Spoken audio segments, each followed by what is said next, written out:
Mais quel bonheur mes assassins de vous retrouver pour un nouvel épisode du Top et Flop. Lyon-Saint-Etienne. Mais quel match de merde. Je crois que c'est le pire derby de l'histoire de ces deux équipes. Ah non, franchement, un match d'entraînement. Un match amical, tranquille, ils étaient là, tranquille.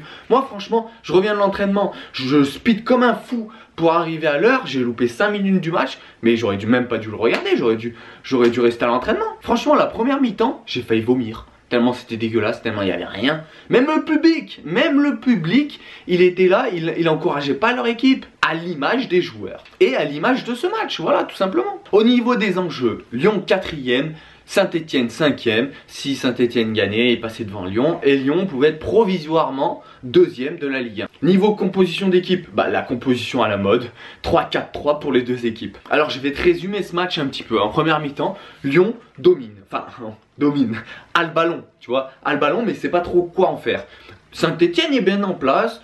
Pas trop de danger, voilà, tranquille. Et par contre, il se provoque deux occasions énormes sur une tête de Diony et de Debuchy. Et Lopez sauve carrément son équipe.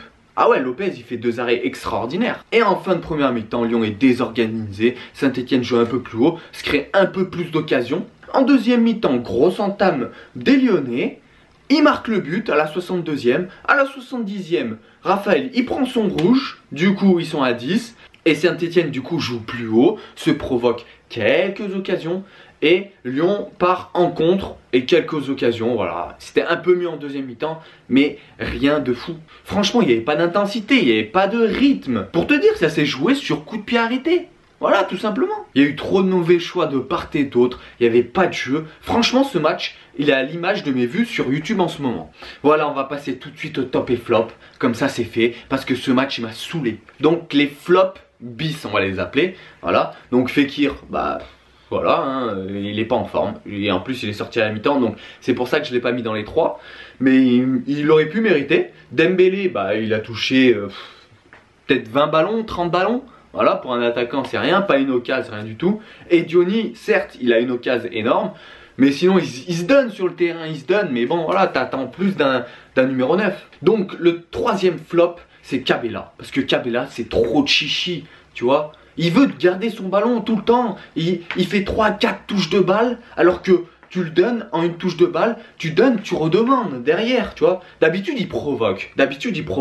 Et là... eh ben, il n'a pas provoqué, il n'a rien fait franchement. Il a fait des frappes de U13, il n'a pas été assez en vue. Le deuxième flop, Memphis Depay. Alors Memphis Depay, quand tu le vois avec les Pays-Bas contre la France et contre l'Allemagne, tu dis c'est un joueur de top niveau. Franchement, c'est vraiment un très très bon joueur. Mais là ce soir, il a trop perdu de ballon. Mais c'est pas possible, sérieux. Il perd les ballons. Et il marche, et il se dit pas tiens je vais rattraper ma connerie, non, oh bah non, pourquoi, les autres ils vont le faire, tu vois, et il marche comme ça, tranquille, il est bien. En dilettante, si je devais résumer le match de Depay, en dilettante, voilà, et des frappes en tribune, voilà, quand il frappe c'est en tribune ce soir. Ah ouais, c'est ça qui est énervant avec Depay, c'est qu'il peut être extraordinaire comme il peut être nul à chier. Et bien sûr le number one, c'est Raphaël, parce que pas de débordement, il prend jamais son couloir, il met pas un centre, quand il a le ballon il sait pas quoi faire avec le ballon, lui il a joué à Manchester United lui. Mais vous êtes sérieux? Et puis en plus son rouge, il est complètement stupide. Il est au milieu de terrain. M'Vila, il est dos au jeu. Il allait remettre derrière tranquillement. Et l'autre, il lui met un tacle. Les deux pieds décollés. Et après, j'ai vu. Oh non, mais il n'y a rien. Moi, j'ai revu les images. Il a dit qu'il n'y avait rien quand même. Alors, certes, il lui prend pas vraiment la cheville. Il le touche un petit peu. Mais, ok, bah moi, tu vas me faire un tacle à la gorge là. D'accord? Et tu vas à peine me toucher et il n'y aura rien. Il n'y aura pas faute, rien du tout. Tu peux m'égorger, c'est pas grave, tranquille. Franchement, à Lyon, arrière droit, ils ont Tété international néerlandais et Dubois qui est un bon joueur. Franchement, il vaut beaucoup plus que Raphaël. Allez, on va passer au top Alors les top bis, Aouar, parce qu'en deuxième mi-temps, il a été bon, mais il a joué que une mi-temps. Mendy, il a souvent pris son couloir, on l'a pas mal vu, j'ai hésité, c'est vrai. Mais bon, voilà, après on l'a un peu moins vu. Khazri, parce qu'offensivement, Saint-Etienne, s'il n'y a pas Khazri, c'est 0 ce soir. Et au milieu de terrain, Salnez a fait un bon match. Mais pour moi, le numéro 3, c'est Tanguy Ndombele. C'est un rare Lyonnais qui a été à son niveau, alors qu'il a joué avec l'équipe de France il y a quelques jours. Le mec, il est fatigué et c'est encore le meilleur, quoi. Il est provoquant, il récupère des ballons, il se projette vite vers l'avant. Et puis surtout, sa spéciale là, les feintes de corps comme ça, et l'adversaire il est dans le vent. Franchement, juste pour ça, il est troisième. C'est l'un des rares joueurs à son niveau ce soir du côté de Lyon.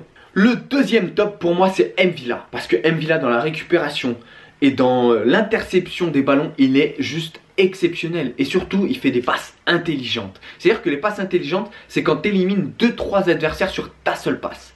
Ça c'est beau. Voilà, il est là, il oriente le jeu, il perd pas souvent le ballon, il a dû perdre peut-être 1 ou 2 ballons dans le match. Donc c'est vraiment bien, quoi. Et le numéro 1 pour moi, c'est Anthony Lopez, le gardien de Lyon. Tout simplement parce qu'il fait 2 arrêts super décisifs. C'est-à-dire que Saint-Etienne a un contre sur une tête de Diony, il va la chercher. Ah ouais, elle n'est pas à côté, il va vraiment la chercher. Et sur le coup franc de Khazri où Debuchy met sa tête, bon, il a un peu de réussite parce qu'il lui tire un peu dessus, mais il a quand même le réflexe de la mettre.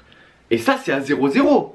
Donc il peut y avoir 2-0 à la mi-temps pour Saint-Etienne. Et là, c'est pas le même match. Donc on attend ça d'un gardien qui soit décisif et qui rapporte des points. Et ça a été le cas ce soir. Voilà, maintenant à toi de jouer dans les commentaires en me disant tes 3 flops et tes 3 tops. Et attention, on est encore en course pour la semaine, une vidéo par jour. Il reste plus que demain.